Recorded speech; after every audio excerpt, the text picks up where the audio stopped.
Good afternoon and welcome everyone to VSC Season 3. Today's webinar will be a webinar focused on photography and media. If you guys are new to our program, Virtual Student Experiences, or VSC, is a pro bono initiative spearheaded for students by students. And we at Virtual Student Experiences want to be the inspiration for aspiration. Our goal is to give students around the world an opportunity to hear from professionals in their career industry of interest in a friendly and casual setting. And if you're a student that knows what you want to do in the future, we at VSC want to encourage, allow, and connect with professionals. Through VSC, students are given the chance to decide if their career choice fits their personality skills, overall interests, and personality. Through VSC, you'll be able to hear from a wide variety of guests from a wide variety of seniority levels. And to find out more information and to sign up to be notified about other webinars, you can visit our website at www.virtualstudentexperiences.com. And today, our very special guest is Mr. Steve Hartfield with an Hey, how you education. doing? Yeah, thank you very much. And Mr. Hartfield has an educational background from USC and the Los Angeles Film School. Mr. Steve Hartfield laid a firm foundation for his career early in his professional life. He served in the United States Air Force and worked at Lockheed Martin. After his time serving his country, Mr. Hartfield has focused on film editing and photography. He's the founder of HC PostProduction and is an experienced leader, public speaker, and so much more. We're very honored to have you here today. Thank you so much for joining us, Mr. Hartfield. Yeah, I'd love to be here. And then I guess just to start us off, can you tell us from your perspective what media and photography is and really how you got into that field? Man, so I tell you, it's a short story. I really was looking for an avenue to enter into after I left the military. Basically, I didn't know what I wanted to do with my life. So I was really searching and trying to find something that really, brought the passion out of me. And I had a friend that referred me to Los Angeles Film School to basically pursue film to be able to figure out how I can be able to use the content created for my public speaking. And to be honest with you, when I really started looking into film and TV and as well as photography, I was actually in the middle of my coursework. I was still trying to figure out if I wanted to be a director, if I wanted to be a writer or an actor. But then when we actually had a chance to work on studio, we used a Sony FS5 cinema camera. And when we were using the camera, we were taking some shots of just, a scene recreation. But then I actually had a chance to look at the still shots. And then that's what really grew my interest and grew my curiosity at what to really make a good photo. And when I think of making photos, I think of making art.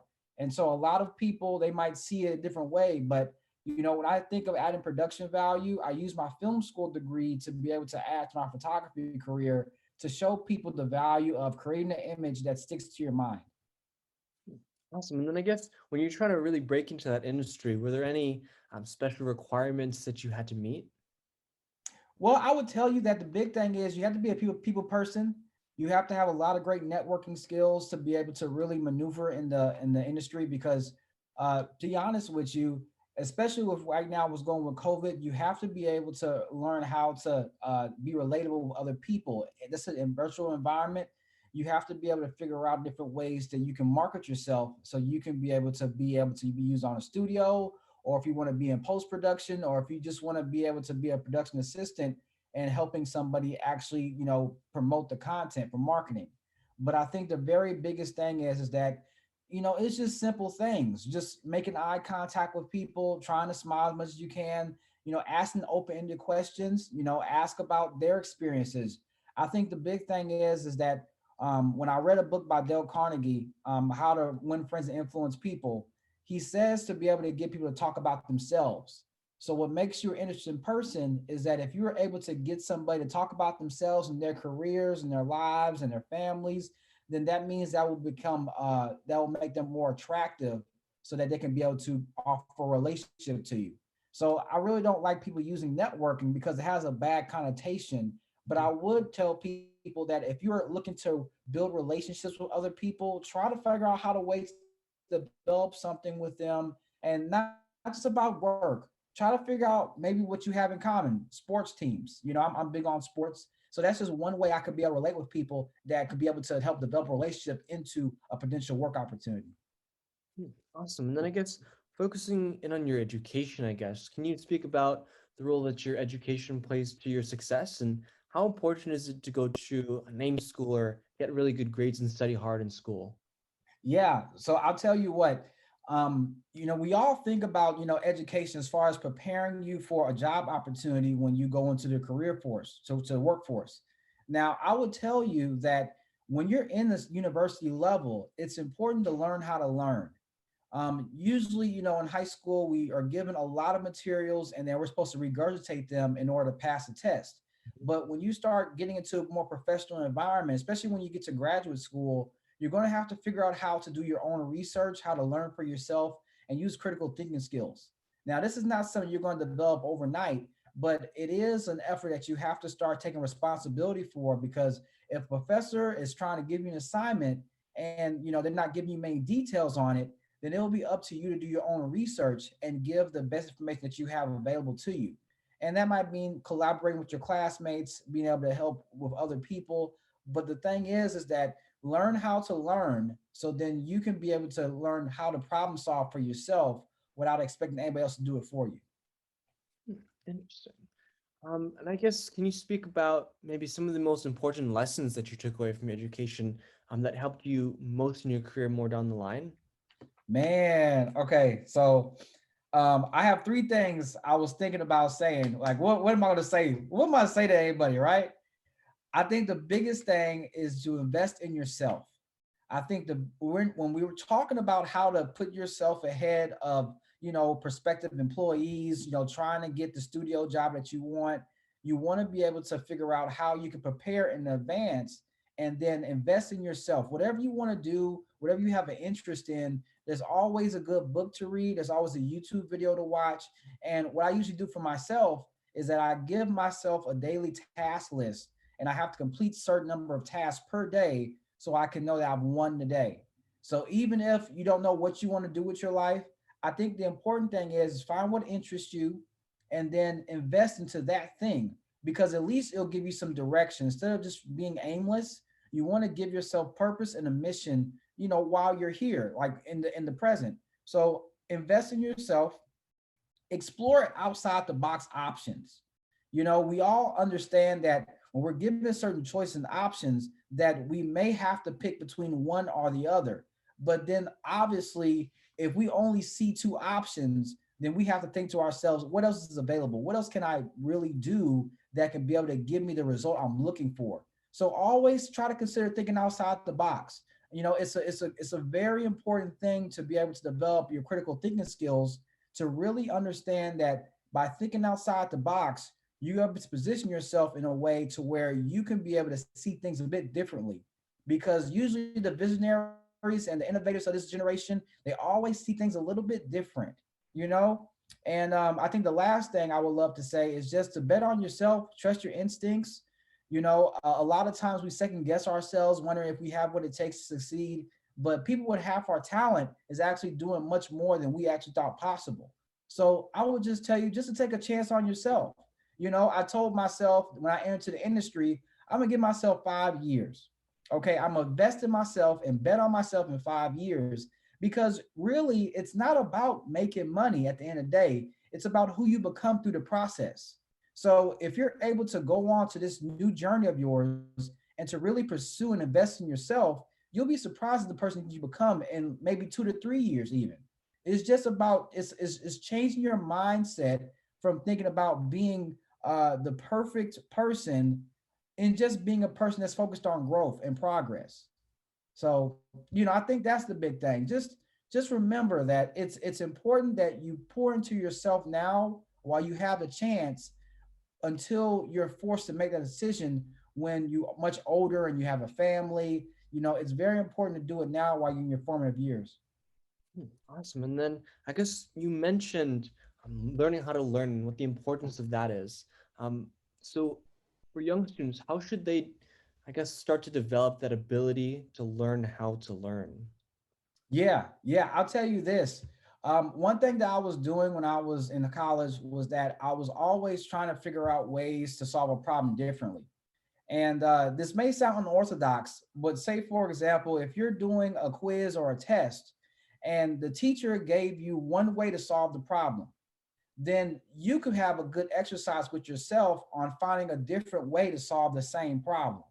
And that's just trying to get you to be able to shift your mind from just thinking about one point of attack to multiple points of attack. So when you go out and you are working in the industry and you may not get the opportunity that you were looking for, that won't really deter you because you'll have the ability to be able to think of different ways to get to the same result. And that's what it's all about. Just that small example of just trying to have a different way to figure out the same problem on your test or even a workbook. Just try to see how else can I solve this problem? And it may not be what you expect it to be. You just have to really take the time and sit and just think to yourself, how else can I solve this? What's another way I can solve this problem? I wouldn't recommend do it for math because I think math is like black and white. But try to see if you could do it for like more reading comprehension or something more like open ended. But just think about it in a different way. Try to train yourself to think about things in a different light. So then when you in a situation where you have to think of a new solution to a problem, you don't have a problem getting there to that point. Your mind is already trained to be able to see how you can analyze things in a different way. That's So definitely. And then I guess in terms of activities and extracurriculars that you did and that you took part in college, can you speak to some of the more important ones that helped you to prepare for your first few jobs and internships? yeah. So okay. So when I was in university, I was in fraternities. I was active in student organizations. So that actually gave me a lot of experience in community service, networking, volunteerism. So I really would say that try to find an organization or some kind of activity that helps you to relate with people. Something that can get you out there talking to people, whether it's for selling tickets to an event or even trying to hold a meeting. I think that's very important to learn about, Robert's Rules of Order, learning about how to be able to like run meeting minutes, how to run an organization, but also learn how to represent your organization so you can learn how to be a people person. And then I would also tell you is to try to find either clubs or groups that are involved in your interests. So for everybody that say if you're whether you're in sports, drama, photography, for example, try to find clubs that align with what you're looking to do. I know meetup.com is great for a lot of those experiences, couch surfing, as well as Airbnb and a few others. So, take the extra time so that you can be able to get out of your comfort zone because that's what it's really all about. I mean, to us, we take fear at such a high value that it enables us from actually growing. So I would just tell you, try to find different ways and they might not even be in part of your university level, but try to find ways to where you can engage into your true passion. Even if you don't know what your purpose is or your passion is, you just have to start with your interests and then just let it grow from there because those experiences will prepare you for maybe a new venture or a new opportunity. And then I guess focusing on some of those experiences, can you talk about your time in the Air Force and maybe what some of your responsibilities were and what your major takeaways from that time of your life was? Yeah, yeah. So I was in the Air Force as a developmental engineer. So basically, I was a computer engineer by trade when I left college, undergrad. And then when I joined the Air Force, basically, the developmental engineering was more or less project management. So if you can think about it, if you're working on a project and say the government is trying to acquire a satellite system, right? So as far as a government representative on my end, I'm basically the kind of guy that's working with the government contractors, working with my chain of command to be able to figure out technical specifications for a satellite. So say if you need a satellite that orbits at low Earth orbit or medium Earth orbit, I'm the guy in the meetings is working with Air Force Space Command as well as potential contractors on how they can build it, when can they build it, and how much it's going to cost. And so basically engineering was only one piece of the puzzle, but when you try to put it all together, what you're doing is you're actually managing people at different levels of leadership. And when I was doing that, I was doing that for 2 years. And then they moved me over to another division for business development. And I think that's where everything started coming together for me, because I was actually working with these startup companies on how to do business with the government for the first time. So you can imagine the government has a lot of regulations as far as how they operate with outside vendors. So of course, the Air Force has set up a small business initiative, and they basically made me part of the outreach team. So I was working with the vendors on how to collaborate with the government, and I was able to, I was doing pretty good at that. I got an achievement medal from that one. So I think that was the big ticket for me, because it showed me that I have abilities in business development as well as technical skills that I can use for my next career. And so the way that all this translates over was that some of the lessons I've learned was, number one, public speaking skills. I had to brief in front of leadership, people that were in the military for 20, 30 years at least, right? Mhm. And then I also learned about, being detail oriented when it comes to paperwork. And I think that's the big thing, is that I tell people, if you can look good on black and white, then you can look good in color. It's all about making yourself attractive, as far as, we had like evaluations that we did every year. So you have to figure out ways to make yourself stand out on the resume, on the page, so people can really come and try to hire you for opportunities. So, of course, that was the big thing for me, because attention to detail is basically a military tenet. Mhm. And so that train really didn't kick in for me until I left the military. Like, ironically, right? You get trained to be in the military, and the job that you're actually doing may not be the job that you were in training for. But, I know for me and a lot of other veterans, when you leave the military, you don't forget the training. And that's what really makes a difference for you as compared to civilians, because you actually have been in a structured environment where you can be able to really focus and really try to knock out different tasks like in a timely manner, instead of just trying to, prolong it and procrastinate. I think the last thing I might have learned in the military was really just how to be able to, how to be able to communicate with different sets of people. I think that was the big thing for me, because when I was coming to the military, I came from San Antonio, Texas, which is a military town, and so I had the background. But when you came into an environment in Los Angeles, I had to learn about corporate America. I had to learn about military culture, and I had to learn about being in a new state, in a new city, learning about the culture of different people in Los Angeles. And so it just really trained me on how to be able to communicate with different audiences, different generations of people, and how do I get my point across to somebody that might have 20 years experience, or how do I communicate with somebody that might have just gotten the military and they're at year one. Mhm. I have to be able to clearly communicate with both parties, so I can be able to make sure that I'm doing the best job I can do. Really great. I mean, thank you so much for sharing that. And then focusing on maybe some internships that you had in the media field. Can you speak on some of the responsibilities that you held for those roles and some of the things that you learned from that time? Yeah. So this was actually back in May. Okay, so May of last year. I was doing an internship with a streaming platform service, a startup company, and they basically had me basically editing trailers, movie trailers. I was editing as far as podcasts, talk shows, and then they also had me work on, trying to edit a short film. Just different promos for short films. So this was all like bite-sized content I was working on, and it was remote. So I was able to get that internship with the career service department through my school, and they put in a good word for me, and I was able to work on the job for about 2 months.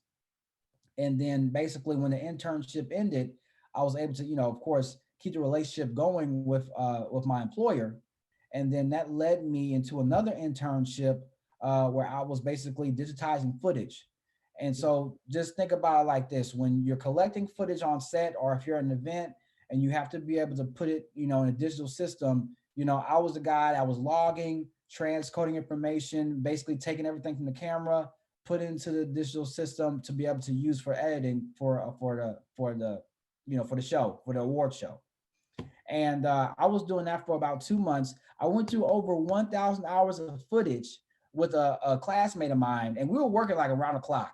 Like whenever we were in class, we had to drive to Burbank. We had to basically work on the footage. I mean, it wasn't a hard job to do. Like I would tell you this: media is going to be a learning curve for people, But when you get it down, it's really not specifically a hard job unless you're working in either payroll or you're working in creative.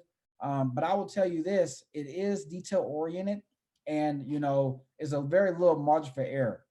But I mean, really, it's about training. And I think once you're able to commit yourself and really just enjoy the process, then you'll be able to learn a lot more. But I was doing that internship for about 2 months. And I can really tell you, I appreciate the long nights. I appreciate the work it took for me because it made me a better worker. It gave me the mindset to where I'm not worried about, clocking out at 5 o'clock. I have to just get the job done, no matter how many hours it takes. Because from me, in my perspective, if I'm able to develop a hard work ethic to be able to really put myself ahead, then that will accelerate my growth as a professional and that will keep me to where I want to be faster. And so that's the big thing. In entertainment and media, you have to really commit yourself because there are thousands of other people that come from around the world just to work in Los Angeles. So you have to figure out a way to make yourself stand out. And hard work is just one of those things that not a lot of people are willing to do.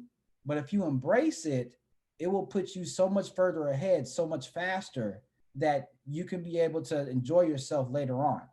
So, the big thing is that with entertainment, make the hard choices now, commit yourself, basically airport hour mode. Like you work from 12 to 12, you know? But if you can commit yourself and you can really, be able to develop yourself and build relationships in that industry, you can really go a lot of places, you know? Yeah, sure. I mean, 1,000 hours of footage, that most definitely is a lot of commitment for sure. Yeah, that's hey, you do what you got to do, and I think that's the big thing. As long as you're willing to say, you know what, no matter how long it takes, I'm gonna get it done. Then you'll be surprised at at what you learn along the way, how fast you can produce. Mhm. Yeah, for sure. And I guess can you speak on another experience of yours as actually the founder of HC Post Production? Can you speak about your responsibilities as an oversight manager, and some of the things that you've learned from that experience? Yeah, so I've actually founded HC Post Production April 2019. The formal name of my company is called Hartfield Consulting.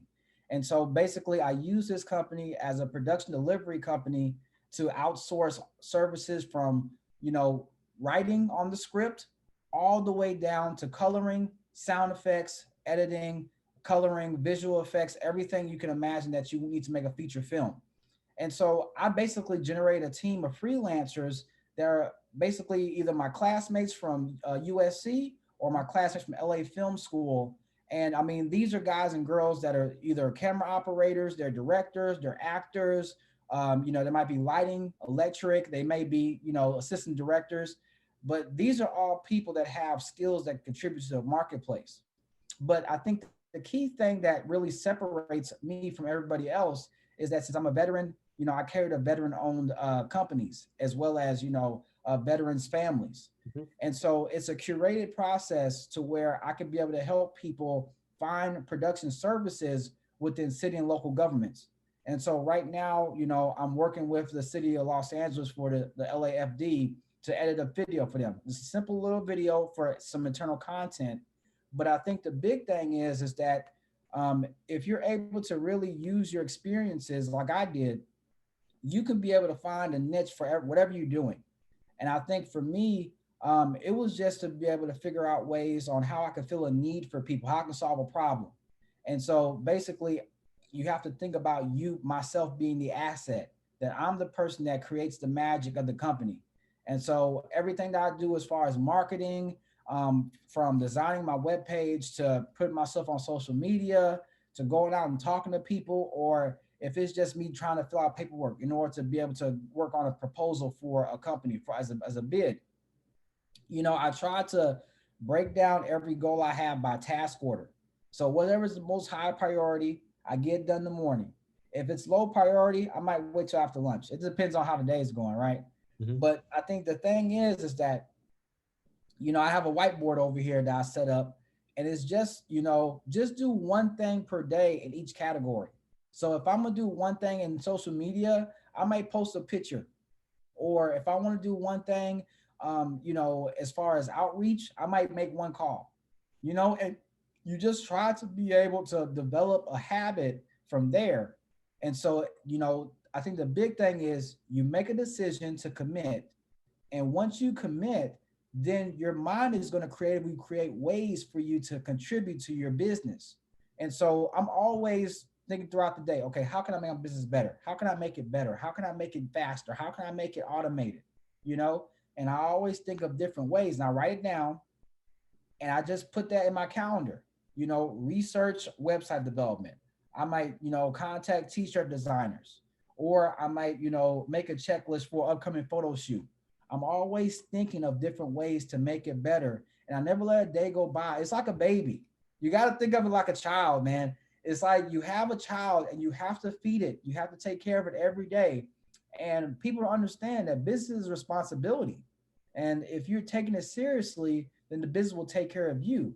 But you have to be able to put the time and effort to think about it every day and think how I can make it better. If you don't know the answer, find a mentor that can tell you the answer. And if you don't have a mentor, you can always go on Facebook, on LinkedIn, try to find communities and groups that are aligned with your talents and interests. So then you can be able to ask people that have the same skill sets, hey, what'd you do with this situation? What can I do with that situation? And you just give yourself a chance to find the answers without just giving up on yourself and saying, oh, it's too far fetched. I can't, it's too big of a goal. If you think about the big goal too soon, you get overwhelmed.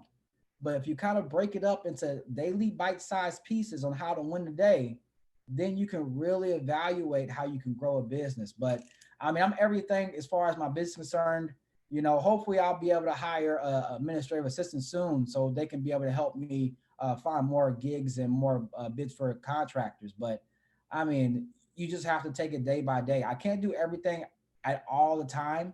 But what I can do is I can do maybe 4 or 5 things a day. And you take the pressure off yourself, let it go. I mean, you can't do everything all the time. You just have to do what you can with the time that you have in the present. Awesome. And then I guess focusing all of your experiences and all of your knowledge, what would you say are the top 3 skills that you use every single day? Man, the top 3 skills?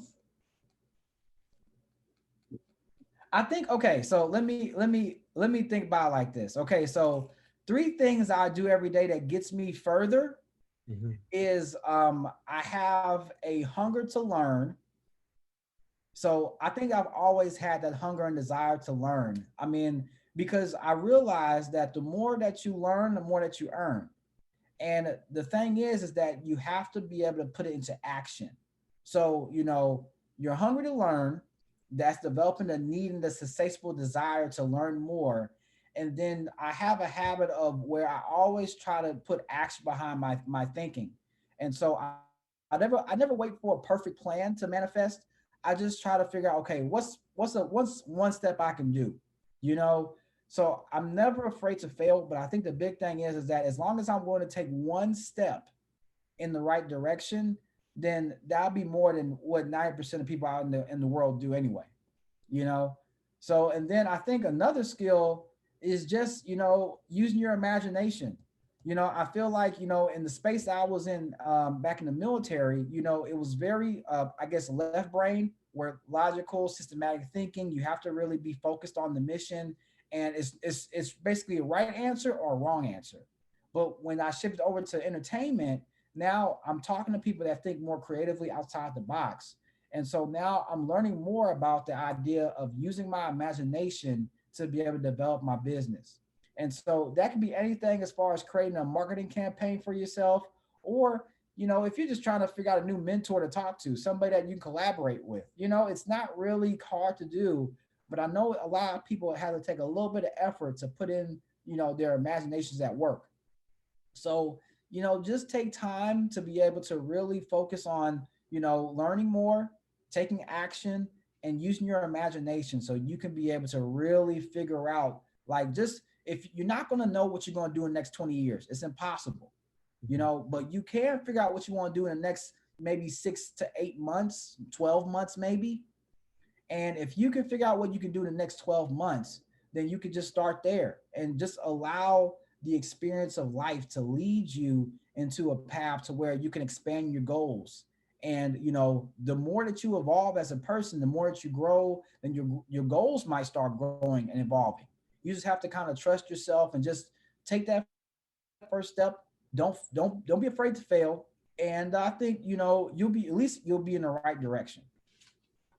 Awesome, really great. And then just second to last question, can you give us some suggestions or words of wisdom for students that are aspiring media and photography? Man, okay, so you got to take the leap. You got to take the jump. So let me show you this camera I just bought. This is a Sony A7S. This is what you call a DSLR camera. This is a professional grade video camera, but it also takes some good still shots. So, I was on Facebook Marketplace. I got this for about 800 bucks, so that could maybe mean a couple of months of you working to make some money to get a camera. I think the big thing is that you have to take the commitment to be able to take that step. And so if it's just either buying a camera or maybe going to Adobe Cloud Suite and buying Photoshop and Lightroom, you have to make that investment. I think that's the first step, is that you tell yourself, I'm gonna do this no matter what, and I'm just gonna work and save the money, or you can ask parents for the money. I don't know. Maybe I had to make my own money. But you were able to really figure out different ways to just get yourself going. And so if you ever have the camera, maybe Photoshop, and start just working on different things. Maybe you could take a few pictures, maybe some local nature, if you like nature, or maybe some portraits of your family. Figure out how you could be able to use natural light to be able to get you started. And for this lens I use here, it's what you call a prime lens. It's a 50 mil prime lens. So, doesn't have any zoom on it. So when you use this lens, in order to be able to get your shot, you're going to have to move. You have to change your angles by moving your body. And, you can either attach different things to it to make it, able to follow and do a tracking shot. But I think the big thing is that I made the commitment to invest in my business. And so when I invest in my business, now I have to make the money to earn the camera, the money back. So now I have to be able to figure out, okay, how can I earn enough clientele so I can be able to make the money back for my investment? And after that, is pretty much icing on the cake. But if you want to get into any kind of media, film, TV, scripted, unscripted, it doesn't matter. I would just tell you just to get out there and start doing something, like write a script. If you have an idea for a story, maybe write a 2 or 3 page script on how you think the story should play out, and make sure that you enable all the senses when you write a script. If you're a photographer, take some pictures. If you're a web designer, Photoshop, Adobe Illustrator, those are some great tools you can use to be able to develop pictures and graphics and logos for people, and just show them your stuff on Facebook or social media or Snapchat or TikTok. Just you have to make people aware what's available. So when you make the commitment, you invest in yourself, just start telling people of what you do. You are known as the photographer or the graphic designer. So when I want people to see me, I want them to see Steve the photographer. And then when I have a chance to talk to them, I can tell them I'm military, I'm an author, I'm a photographer, and I also have a post-production company where I can be able to put on a suite of projects for you and your clients, whether it's corporate, sports, or even, making a short film, indie film. It's just about making a relationship first, letting people know who you are and what you're known as, and then whatever else you have to offer as far as services, that will come as the conversation starts to flow, you know? Most definitely. And then just finally, what are some courses or clubs that students should partake in? And I guess what's the typical path that a successful media professional takes? Geez. Okay. So this is a big one. There's a couple of organizations I joined when I was in college. One was Toastmasters International. Hmm. That's the basically the hallmark organization for public speakers, because you can be able to literally learn some great skills on how to communicate with others just by sitting in the room and just doing a 5 to 7 minute icebreaker. Tell people who you are, your experiences, where you came from, what you're here to do. And as you develop the actual network of people, of speakers, then you can learn different skills to use while you're either on a stage, or if you're in a business presentation talking to maybe a client or maybe potential boss. I think another big thing you can think about is a chamber of commerce.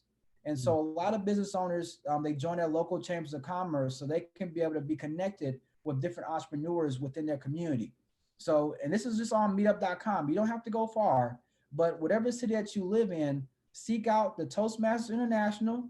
Chamber of Commerce is another good one. Um, Man, and I'll tell you after that, I mean, you pretty much are just on Facebook. I mean, especially now, right? You're either on Facebook or you're on Meetup, or I guess they do have some groups for if you're into couch surfing. You ever heard of couch surfing? Mm-hmm. So, they're now as far as virtual is concerned, there's a lot of resources out there. But I think the big thing is that you want to physically meet people, whether it's a one-on-one basis like on Zoom or whether it's in person. But you want to get a chance to really show people who you are and your experiences, that you want them to see the passion in your face. You want them to see you and your expressions on how you feel about your product, your service, or your potential business opportunity. So, just try to think of different ways that you can, either join a Toastmaster organization or, just go to a Chamber of Commerce meeting. So then you can kind of see how business owners pitch their ideas, how they communicate with one another. You have to kind of be in the environment. If you want to learn a language, it's one thing to learn it on a website, but it's another thing to learn a language when you're in the country, when you're actually embracing the culture and really seeing what it's about, not just really learning about it in the book. But I think the big thing is immerse yourself in public speaking and the Chamber of Commerce. Those are the two big ones I can tell you. Awesome. Well, I mean, that's all the questions I have for you today. I mean, I just want to thank you again so much for taking the time out of your day to come and talk with us here at VSC and share your knowledge and suggestions for skills and really everything that you were able to bring with and share with us here today. Yeah. Can I share one more thing with you? Go ahead. So I wanted to talk to everybody as far as the book I created. It's a book called The Seven Navigators. Now, this book is available on Amazon as an ebook for $10. But I think the big thing I want to stress to people is that when I created this book, it was specifically made for high school and college students on how to find direction in their lives. And so I talk about trying to find a true North Star. So, this is about 120 pages. You probably read this in about maybe 3 hours if you want to. But I think the big thing I would like to share with you when I made this book is that I was lost just like a lot of other people in this world was. I really didn't know what I wanted to do in my life. I flunked out of college when I first left high school, and I had to kind of reset and get myself back on track. But during that time, I had to really figure out, okay, where do I want my life to go? Even if I don't have all the answers, even if I see social media and everybody's rich and everybody's has expensive cars, and that was very discouraging. But I kind of had to ask myself, okay, where do I want to go and how do I get there? And this book is really good at kind of showing you and laying out to you the kind of questions you have to ask yourself so then you can figure out at least the next step to take. So then you can feel happy about yourself that you're making progress towards a goal instead of just living aimlessly and being a drifter. Because that's when life starts getting dangerous. When you become a drifter, that's when things become unpredictable. So you can only control what you can control, but just, get in the habit of just asking yourself those questions. And that's why I wanted to share the Seven Navigators is a very good book to kind of get your mind on the right track. Awesome. Thank you so much for sharing that. And then if you send me the link to that, I can include it in our weekly newsletter to send it out to all of our students. Oh, you got it. All right. I mean, thank you so much again and have a nice rest of your night.